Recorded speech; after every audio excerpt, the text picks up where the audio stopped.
verse 36 to verse 38. Luke chapter 2, verse 36 to verse 38. Amen.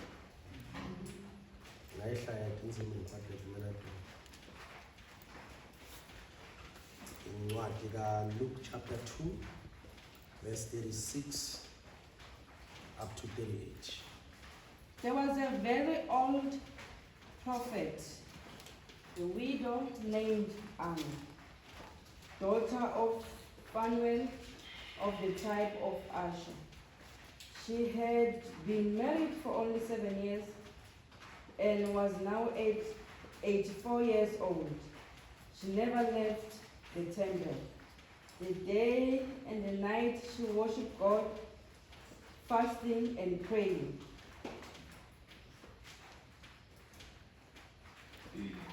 That very same hour she arrived and gave thanks to God and spoke about the child to all who were waiting for God to set Jerusalem free. Verse 18.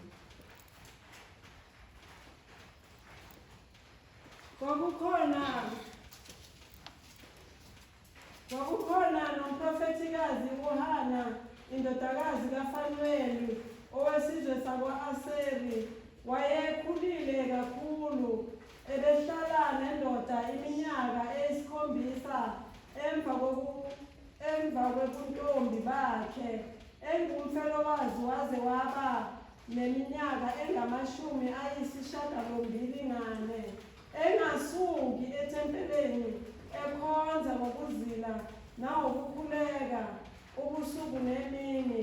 I want us to note lamazwi ethi engasuki ethempelini ekhonza njalo. Ngicela uphindele lawo mazwi. Engumfelokazi waba neminyaka engama-84, engasuki ethempeleni ekhonza. Engasuki. I want us to note lawo mazwi if you are writing engasuki ethempelini. Continue. Ekhonza ngokuzila nangokukhuleka ubusuku nemini. Ekhonza ngokuzila nangokukhuleka. Engasuki ethempelini. 2, ekhonza ngokuzila nangokukhuleka. Yeah. Naye-ke efika ngasona leso sikhathi wamtusa uNkulunkulu, wakhuluma ngaye kubo bonke ababebheke ukukhululwa kweJerusalema.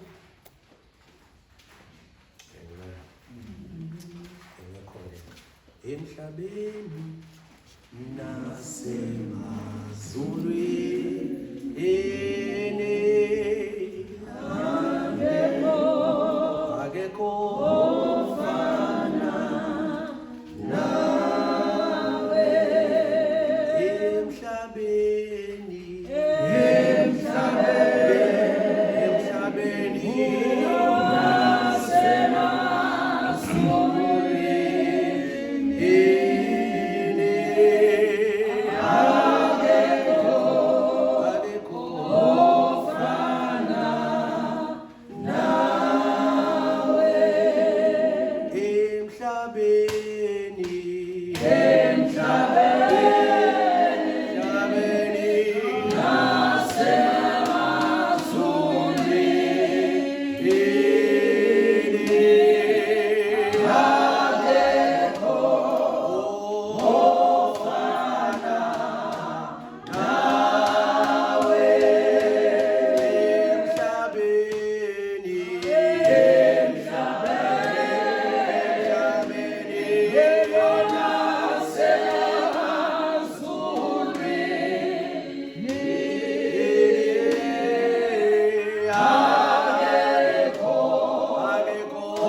likaJesu Kristu waseNazaretha sivuma lokho Nkosi ukuthi emhlabeni nasemazulwini akekho ofana nawe, akekho lingana nawe, akekho Nkosi ozofana nawe.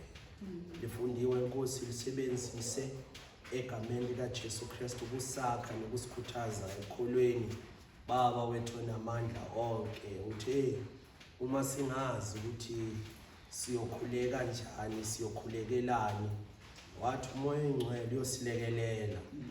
Haleluya, sibonga ukulekelelwa uwe Baba wethu namandla, hayi ngoba singcono kwabanye Nkosi abahlulekile, kodwa Baba umusa wakho. Silekelele Moya Oyingcwele, sithwale as a church. You know the direction that we need to take. Baba wethu namandla, uthi uDavide, some trust in chariots, some trust in horses, but we trust the name of the Lord. Sethembe wena Moya Oyingcwele, asinale elinye ithemba. Ngakho sisinawo amanye amathemba ngasisebenzisa wona manje, ngasiya kuwo, but silapho sendlini yakho. We are in your temple, Lord. We are in this place. Ngoba sinawo amanye amathemba.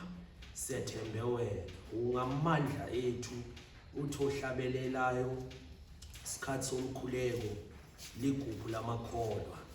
Hallelujah. We thank you, Father. In the name of Jesus. Siyahluleka ngokwethu Baba wethu namandla onke. Uthi omunye empini sothini mawena ungenathi. Thank you, Jesus. We thank you, Holy Spirit of God. Do as you please in the mighty name of Jesus Christ. Uthe uyosinikeza amazwi ukuphimisela Baba wethu namandla onke okusenhlizweni nokwenza ukuthi intando yakho yenzeke ngegama likaJesu. Uthi uJesu esemthandazweni athi Baba uma bekuya ngami bengiyothi Nkosi le ndebe mayindlule, but as your will, Lord, as you desire. Baba uma bekuya ngathi ngasenza okunye, but Nkosi ngokwentando yakho sithi Nkosi mayenzeke emhlabeni njengoba yenziwa nasezulwini. In the mighty name of Jesus Christ our Lord and our Savior. Bantu abangakwazi wena bathemba izinto bayenza intweni, bayikhothamele, bayibize, bakholwa ukuthi mabeyibizile ziyosebenza. Moya Oyingcwele nathi uma sila sizobiza wena uNkulunkulu ophilileyo. Athi uDavide uNkulunkulu nyana basemhlabeni banemilomo banamehlo kodwa baboni. Baba wethu Oyingcwele abakhulumi, banendlebe abezwa kodwa sila Moya Oyingcwele. We know very sure, definitely, that uNkulunkulu wethu uyezwa, uyabona. Thank you, Holy Spirit, Holy Spirit of God. Baba wethu namandla onke, uthi uPetru esentabeni, wena uvelile ukhona entabeni. After a prayer uJesu ayenzileyo, uthi ebona ubuhle okwenzekayo nokumnandi obusentabeni, athi sivumele Moya Oyingcwele, sivumele uNkulunkulu. Sakha amadokodo kule ndawo. Moya Oyingcwele kuleli viki, kuleli amaviki asele, sakha amadokodo ngegama likaJesu Kristu waseNazaretha. Asehli kule ndawo. Thank you, Jesus. Hallelujah. Asehli kule ndaba. Sifuna ukukubona. Thandazo wethu uthi Baba wethu Oyingcwele ehlala emphizweni size sikubone. We give you praise and honor, adoration in Jesus' mighty name. Amen. Kunamarezini amaningi okuthandaza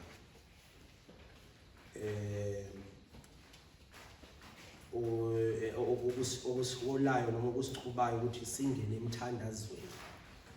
Uqela abanye banezicelo ukuqoqisana noNkulunkulu, ukufumana ukuthola intando kaNkulunkulu uma singena emthandazweni, ukuthola amandla amasha uma singena. There are many reasons of prayer, but ngikhethe ukuthi ngenze biblical basis noma okusezwini okusukela ezwini okungama reason akusiwonke lawo, but there are many reasons senza ukuthi sithandaze sifune uNkulunkulu. Mawufunda Matthew chapter 7 verse 7 lithi eBhayibheli uJesu wafundisa, Jesus taught, wafundisa abafundi bakhe that they have to ask and it will be given to them. Hallelujah. Matthew chapter 7. Okusho ukuthi one of the reasons leswi endaka kuyikhongela ekuba yikhongela ya ekukombeleni fresh kwemuri John Sakuri loko ikombela itanyikiwa. Hallelujah. Lesotala leswi swi pfumelaka kumbe swi lavaka ku Xikwembu xi endlela swona. So through prayer kula sikhona ukuthi senze iqelo zethu ekukhulekeni. Ngani mawufunda James chapter 5 verse 13 iBhayibheli la uJakobe ukhuluma ngamanye ama reasons okuthandaza ukuthi abantu bathandazelana ukuthi is anyone amongst you suffering uthi then he should pray. Okusho ukuthi ukuba sihlushwe no sihlupheke no nezinto esindlula kuzo kungasenza ukuthi sithandaze. One of the reasons of ukuthi sithandaze. Hallelujah. Amen. And number 3, another reason okuya kweBhayibheli, when you read Philippians chapter 4 verse 6 lithi iBhayibheli in everything kuko konke, hallelujah, by prayer, in everything by prayer. Okusho ukuthi bazalwane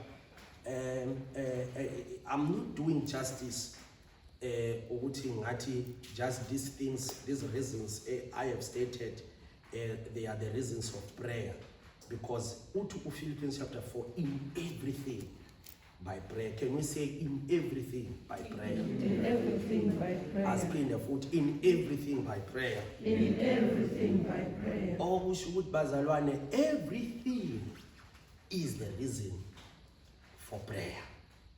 Everything, hallelujah, amen, is the reason for prayer. Yonke into idinga ukuthandazela. Abantu abasebambulelwe entweni zokuthandaza zokukhuleka, abantu abasena abadeep entweni zikaNkulunkulu, bangaze abantu bathi urenze ku spiritualize eshilo wena. No, iBhayibheli ithi in everything by prayer. Umuntu ombulelwe entweni zomthandazo uthandazela lento wena ongaqabanga ukuthi idinga umthandazo. Sanibonani bazalwane. Alright, let me make an example.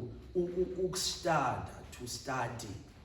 Uma se umbulele umntwana kaNkulunkulu, you don't substitute studying by prayer, but you make studying noma prayer ibe yi-base of your studies. In other words, before you start, before uye entirweni, before uende xin'wana xin'wanyana, you do it by prayer. So if abu hatsala nkarhi wun'wana manta ka hi tirhiseni point leyi ya le ka Philippians chapter number 4 verse 6 kuri in everything by prayer we have to make our request be known unto God. Hallelujah. So ukuthi konke kuyathandazela njengoba siqala unyaka. One of those reasons ezisenza ukuthi sibe la, it's because sinesambulo esithi konke kuyathandazela. Abantwana bayathandazela, ibandla liyathandazela, iprogram iyathandazela. Sanibonani bazalwane. So yonke into if kuzoyenzeka lo nyaka, you be part and parcel of any project or uba part and parcel of all umsebenzi okhona endlini kaNkulunkulu, we have to make prayer our foundation. Hallelujah. Then mawufunda James Okay, we have quoted James chapter 5 verse 13. Uma usifunda uJeremiah chapter 33 verse 3. Sanibonani bazalwane. 33 verse 3. iBhayibheli lithi uthi uNkulunkulu, call to me and I will answer you. Divide ntakuhlamula. Hallelujah. Divide ntama kanjani na? Ntakuhlamula. One of the reasons leti endlaka ukuthi singene emthandazweni ukubiza uNkulunkulu. Yabiza uNkulunkulu bazalwane. Unalento yokuthi ethi ngiseduze, yabo mina ngithe mangifunda leli iBhayibheli noma lamazwi la athi ngibize ngiseseduze, ngayabuza ukuthi kanti uNkulunkulu onjani othe ngiseduze kodwa edinga ukubizwa. Athi ngiyatholakala kodwa athi mangibizwe. Uma eseduze kusho ukuthi akudingi ngimbize. Hayi bazalwane, uNkulunkulu is a God of principles. Isikwemu shati principle. Akaphenduli angabizwanga, akangeni angamenywanga. Asijwayeze kulonyanga saqala ukuthi uNkulunkulu sibe nale culture yokumbiza. Hallelujah. Ayibene culture yakuvitana isikwembu because uma ningibiza I will answer you. Angazi mina ukuthi intoni onayo okholelwa noma ofuna uNkulunkulu athi abuke kuyo empilweni yakho, whether it's in your family or in your spiritual life, but the Bible has already given us a formula ukuthi when we call him he will answer. And that same Jeremiah chapter 33 mawuqhubeka uthi I will show you, I will tell you, I will reveal to you unsearchable things. Izinto ezisemfihlakalweni noma izinto ezifihlakele zitholakala ngokumbiza uNkulunkulu. Uyahluka umzalwane ochitha isikhathi embiza uNkulunkulu nomzalwane ongathandazi noma ongambiza uNkulunkulu. You become umuntu one revelation mawumzalwane one culture yokuhlala umbiza uNkulunkulu. Enhlabutelo bazalwane, imameni indlela entiso engwami. Enhlabutelo, it's not kuyita ekuveni ehlaya nje, you know. Ungahlaya mara kuma swa kuneshilo leswi nga tumbela leswi nga swiboniki. But you know, when you read, when you study izwi lika uNkulunkulu umbiza uNkulunkulu. uNkulunkulu uyumnikazi wemfihlakalo. Uyazimbula izimfihlakalo. Ube umuntu amaXhosa lokumakhulumayo irevelation bare isichilelo. Uba eMark lwangana isichilelo, ube sesi lwangana isichilelo, uba ebrother lwangana erevelation, because you spend time umbiza uNkulunkulu. Hallelujah. Bare bangwani lokubavula isikwembu bakho umabizwa esabe. Akavamanga ukuthi ebizwe angasabeli. Sanibonani bazalwane. Ngakhumbula le yanto eyithi encwadini kaJames chapter number 5, if I'm right, ufunda lapha ku verse 18 and 19, lithi iBhayibheli Elijah waye umuntu kodwa wathandaza.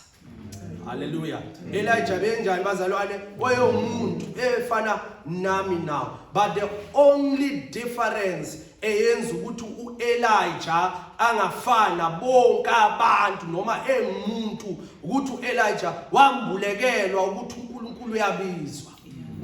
Hallelujah. uNkulunkulu wenzani bazalwane?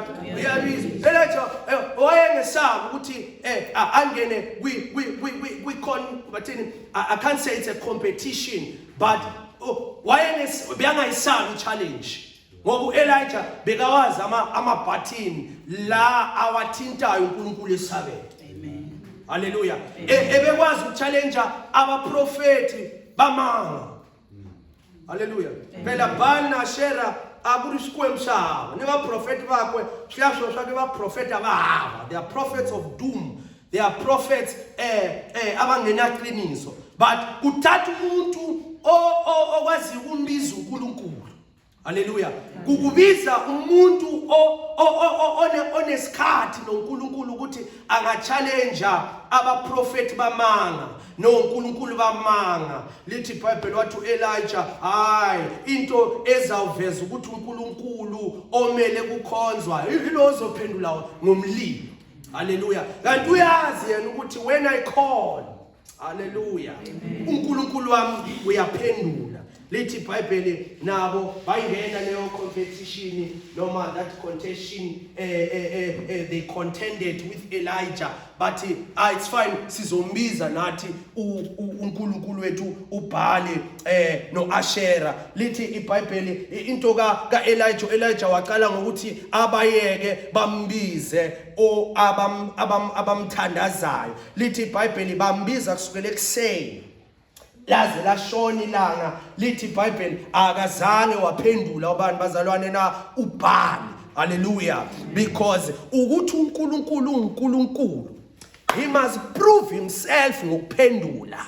Lo ngakubani vanishkwemu kunene shifanele shihlamula. Hallelujah.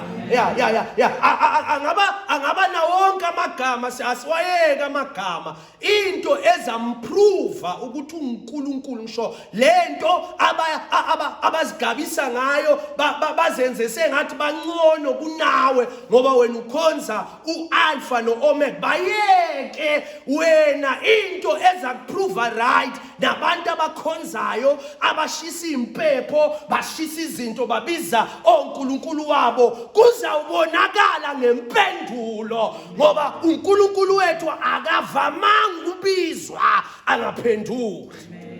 Hallelujah. Show me ukuthi nanoma ungasebenza nabantu abathi nasho oskwembi inabola bayababita. Don't be afraid and be intimidated. Into ezawuveza ukuthi ubani uNkulunkulu ngempela ukuphendula. uNkulunkulu ozophendula, uNkulunkulu we-action bazalwane. Hallelujah. Isikwemu shayeni bazalwane, shaya action, isikwemu lesihlamula. Hallelujah. Mele sizijwayeze bazalwane lento sifake nalakithi la, you know, ukuthi ukuthula kwakhe akusho futhi ukuthi ngeke aphendule. But sometimes we want to judge God by his silence. Kanti sometimes his silence, sometimes impendulo. Ngoba uyaphendula ethulile kodwa aphendule. Aphendula ngathulanga ekhuluma uNkulunkulu enzeni bazalwane na ephendule. Hallelujah. So ifanele yiwana cultivate a culture of calling unto the Lord. Simbiza uNkulunkulu ngoba uNkulunkulu uyasabela, uyasondela masimbiza. Hallelujah. Now ngifuna ukuthi kulombhalo esufundile bazalwana, I was trying to make a foundation, and I know we've got a lot of reasons izizathu zokuthandaza, but ngicabanga ukuthi lezi engikhulume ngazo eziyi4 today they are enough. Last funde khona we get something about ukufika kukaJesu etempelini eluswane ngumntwana omncane.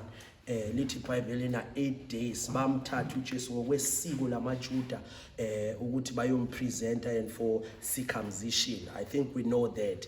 But now there's something about itempeli, indlu kaNkulunkulu. Sanibonani bazalwane. You know kunento engikholelwa kuyo, because iBhayibheli lithi before uJesu Kristu abuye emhlabeni there must be a great revival eyenzekayo. Fanele kuba namfushelelo leyikhulu. In other words, fanele kuba na reawakening, fanele kuba na restoration leyikhulu leyendlekaka. And I believe kuri restoration leyikhulu efanele endlekaka endawo lefanele yendlekaka kongo, it's in the temple, it's in the house of God. Hallelujah. Because lithi iBhayibheli uJesu emncane kodwa wapresentwa kubazalwane bami, wapresentwa etempelini. Kanti etempelini bazalwane bazalwane, kunabantu abaphilayo lapho abamkhonzayo uNkulunkulu in the temple, in the house of God. Hallelujah. And now kunalento as I'm meditating, as I'm praying, preparing, uNkulunkulu ayirevelayo kimi ukuthi, you know,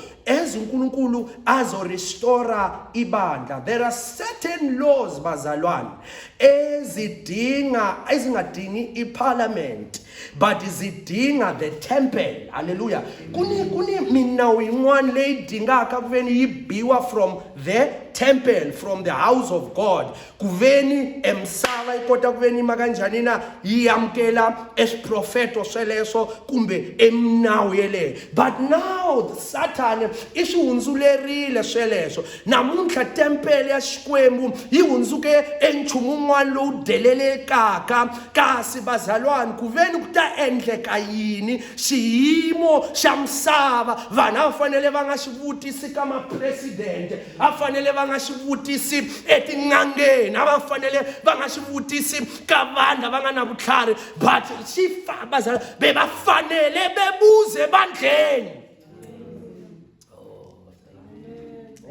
Oh yeah.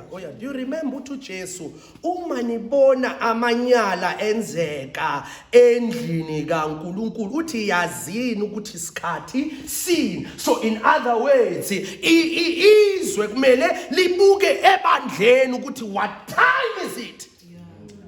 Bazalwane. Hallelujah. Izwe nabantu abangakholwa mele babheke ebandleni ukuthi what time is it?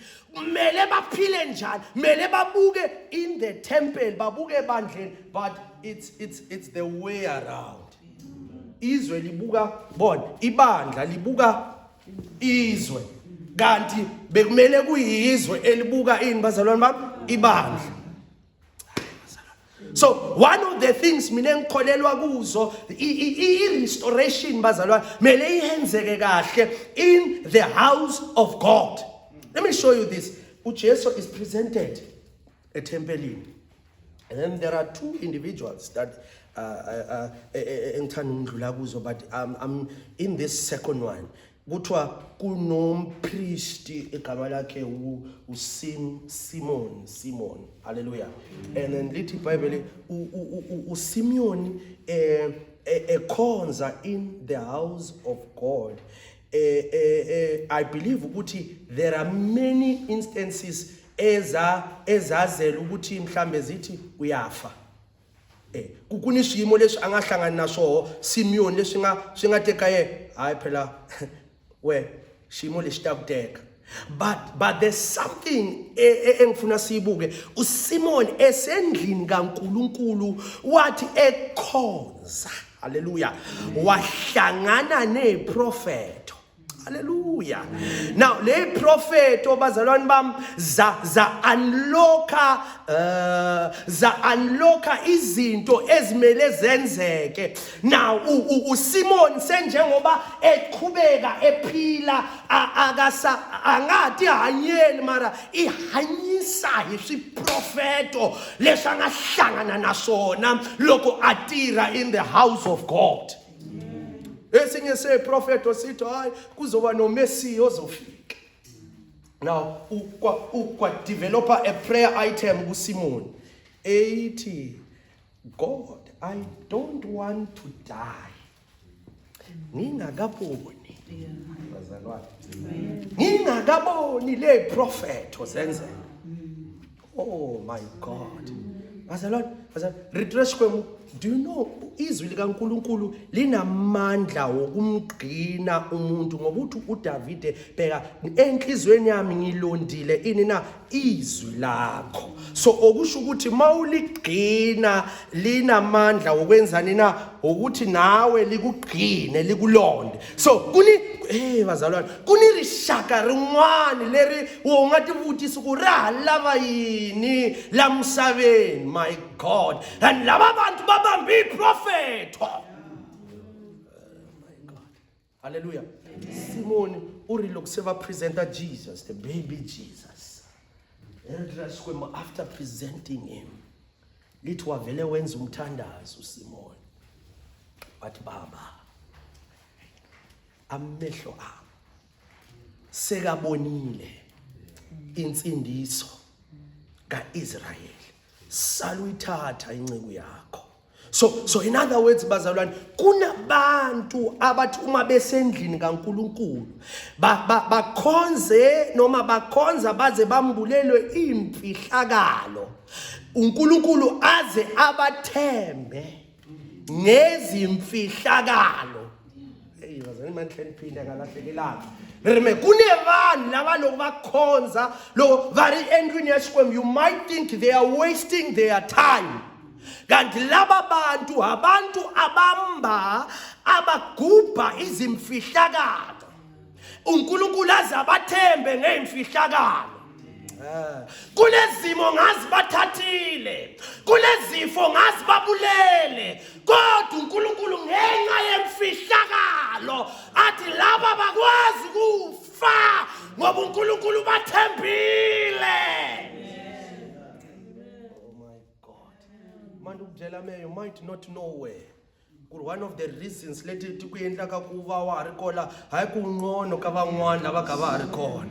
but it's because kunishilo lesi Xikwembu xithembeke so asingeyendleki bazalwane hina engari available. So kunabantu abakhonzela nje ukuthi ngifuna ubona insindiso kaIsrayeli, nabantu into benza bahlale ebukhoneni bukaNkulunkulu. It's because they want to see intando kaJehova yenzeka endlini kaNkulunkulu.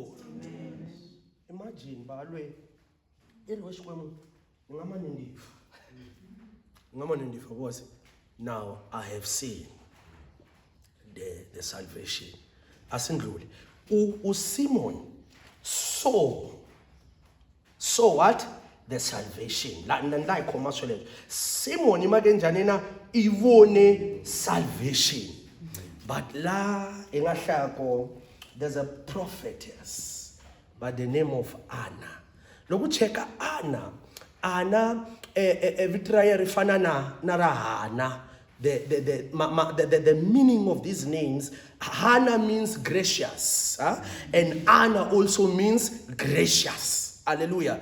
And loku kwa cheka both of these women, loku cheka Hannah, she located inside the house of God. Hallelujah. Loku cheka na Anna na yena emlandu waye hashitwa lesanga siyendla, hashitwa lesinga yendleka evutongweni bya yena, family ni yena lesinga yendleka emchadweni waye. But there's something when Bible mention a location in the house of God. Kune vanhu van'wana azalwana vativa ku esingita ravo ari le kule ni mara kulava va relocate inside the house of God. Amen.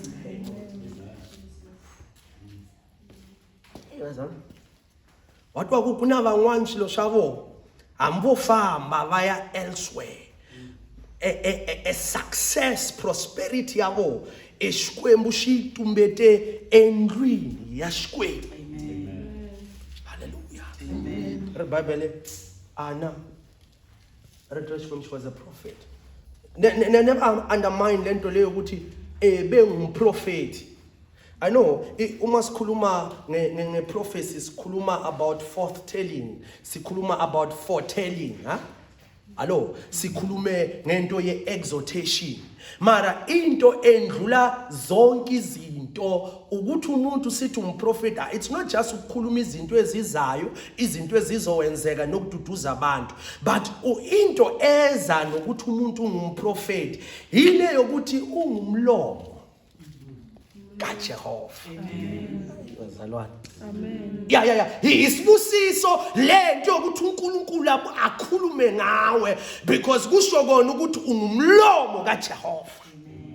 Yeah, Hannah was the mouth of God, the mouthpiece of God.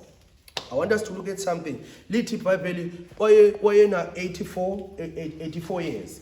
Wayeshadile umshado wakhe wathatha only 7 years indoda yahamba.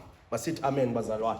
But there's something bazalwane engifuna siyibuke about Anna. Lithi iBhayibheli Anna ekaveni she was left alone. Lithi iBhayibheli uNkulunkulu wenze esinye isimanga wambulela Anna because uma usendlini kaNkulunkulu uthola izimfihlakalo. Lithi iBhayibheli yonke imihla yakhe wayekubazalwane.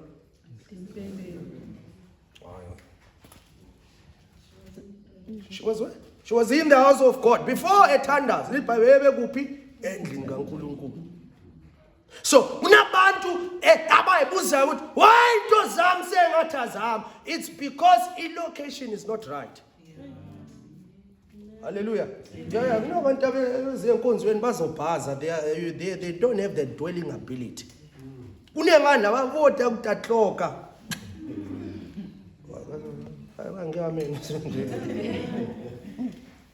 Hallelujah.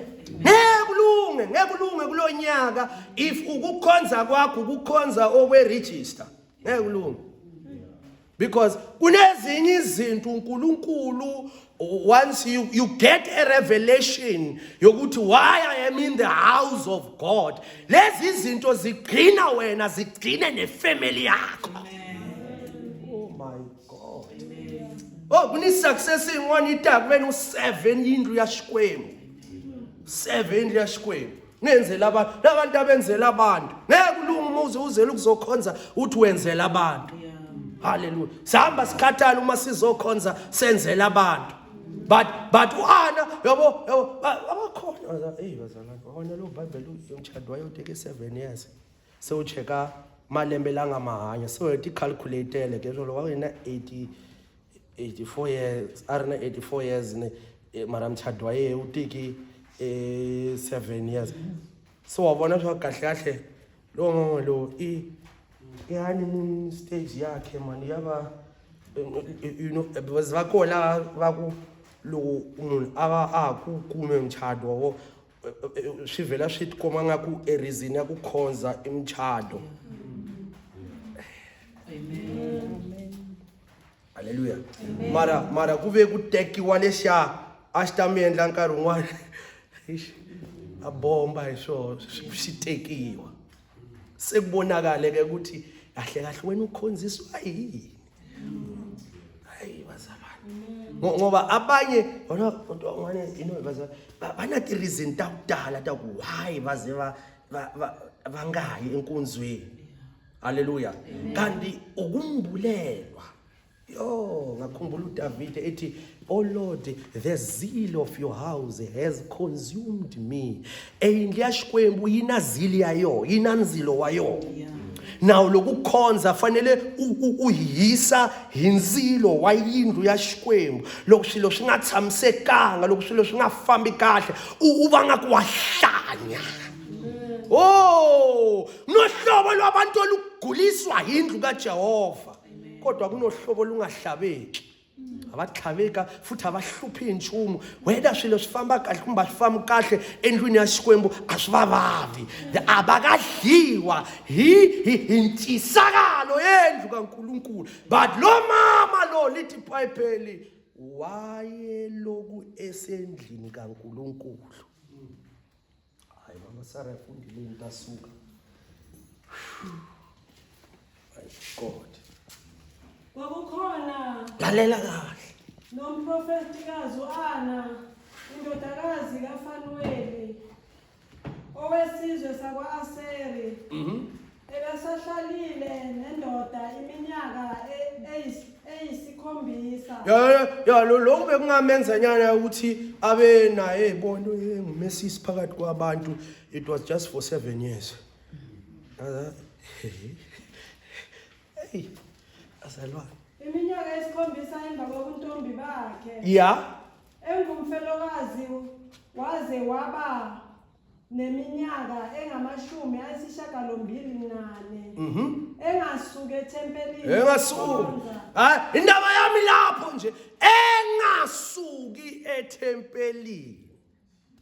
Azalwane lokatiri andiskota ekuchetha imessage antakume ungasuki. Amen. Ethempelini lakhe. Hayi bazalwane ungasuki. Yabona lo nyaka lo ungasuki. Nanoma kungaba nezinto ezingakususa ethempelini yakhe, kodwa enhlizweni yakho iba nalento ethi mangasuki. Amen. Mangasuki. La kufuke masocha, la kufuke abantu abangane attitude lenge mangasuki. Amen. Ethempelini lakhe. Hallelujah. All right. Mngakho mtahle mchubeke. There's something later kala. Nteme Anna na Hannah, they've got similar yes. Singisi. Hallelujah. There are things that are similar kibo. Ngapha uHana usethempelini. Kodwa unopenina wakhe. God. Unalo mqhokolozayo. Hallelujah. Bazalwane. Awukwazi ukuba dedicated ethempelini lakhe ungabi nopenina. Never. Wonke umuntu onalento ethi lo nyaka ngizoya eShilo uvela abe nopenina wakhe. Oh yeah. Hallelujah. Amen. Uba nopenina wakhe. But engakho Hana even leswaku nditatsama etempelini yaye endlwini yaye. And then the Bible says ehleli ethandaza kwaze kwavuka umpriest. Umpriest kube uyena omdiscourageayo. Amen. All right. Mama ngoma mfundela etapha. Like to sama kale yakho asiyendleki ukudibyela uku ndila kuba dedicated to the temple ungabe na penina. Yeah. Penina lwa waku lokucabanga to wake up and pray. Yeah. Penina shukhongelela yini we. Hallelujah. Amen. Musina yesesikumini saka yena. We ukhome yini? Engasuka etempelini ekhonza ngokuzila nawo. Ekhonza ngokuzila nangokuthandaza. Ubusuku nemini. Usuku nemini. Yayingasinto yasemini kuphela kodwa yayindlulela ibe yinto nayo yasebusuku. Santoni bazalwane? Ekhonza. Hey my God. Awufunde ngivale. Naye efika ngasona leso sikhathi. Wamtusa uNkulunkulu. Wakhuluma ngaye kubo bonke. Ababebheke ukukhululwa kweJerusalema. Hallelujah. Bazalwane, ngifuna sibambe lo siyothandaza. La lithi iBhayibheli uAna wahlala endlini kaNkulunkulu ekhonza ngokuzila nangokuthandaza. Awukakhonzi uma ukukhonza kwakho kungakandlule emthandazweni nasekuzileni. Yaphinda futhi. Awukakhonzi uma ukukhonza kwakho kungakandluli ekuthandazeni nasekuzileni. No. Into yokuthandaza ngithi into ongeke vele waze washayina ngayo ngoba into yasemfihlakalweni. But ama results ayo aya-expose. Yeah. Ukuthi umuntu uspendile isikhathi emfihlakalweni akayi-announce kodwa lento bekayenza iyam-announce. Hayi baza emuntu lwachayaka emuntu lwadzaka ne angadingi kuvena athi announce ashaka wadzaka. Oh my God. Uthi eqeda ukuyobhema endlini yangasese. Etengena la ilona lo uzojika bheka athi hayi ma. Mayelo nyaka lo asiyeli siyoyenza inkonzo yasekufihlakaleni. Sithi singena kuzwakale kuthi kunomama onukumthandaza. Hayi lo mina ngiyabhema mina. Amen wazalo. Hey, akhumbula esinye story makusasho njalo. Funa siyothandaza.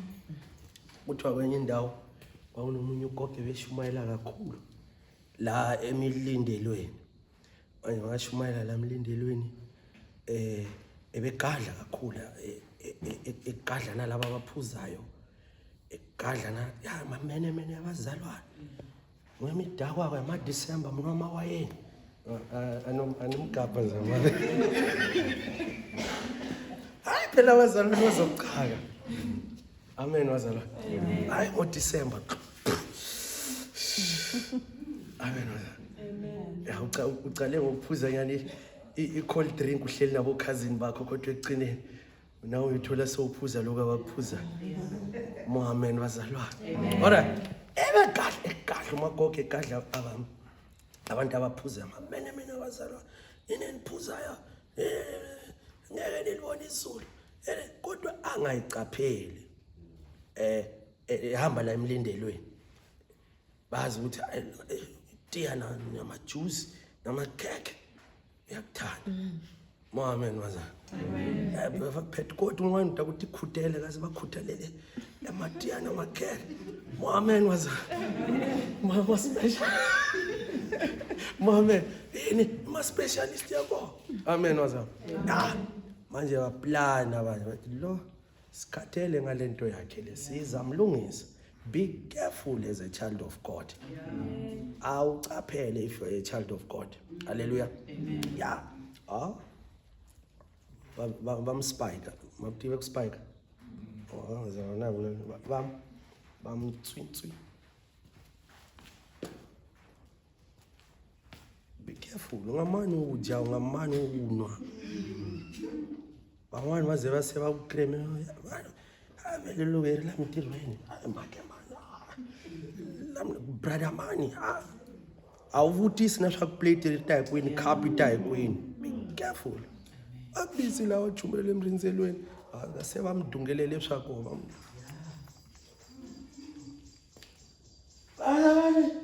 Jesu. Amen. Jesu. Ay badosho Jesu lo say marinate wini. Mina ngiyakholwa mina. Ane magali yandirime ungathi announce. That's why nzeni uvula magali yakho kwando. Ngiyakholwa, ngiyathandaza mina. Makuyini ma video makuyini. Love status. Ayena kokwani mothalweni na. Manje malokho ethi mayehle ngophu namuhla. Ayisibeni wazala. Lo nyaka. Hallelujah. Amen.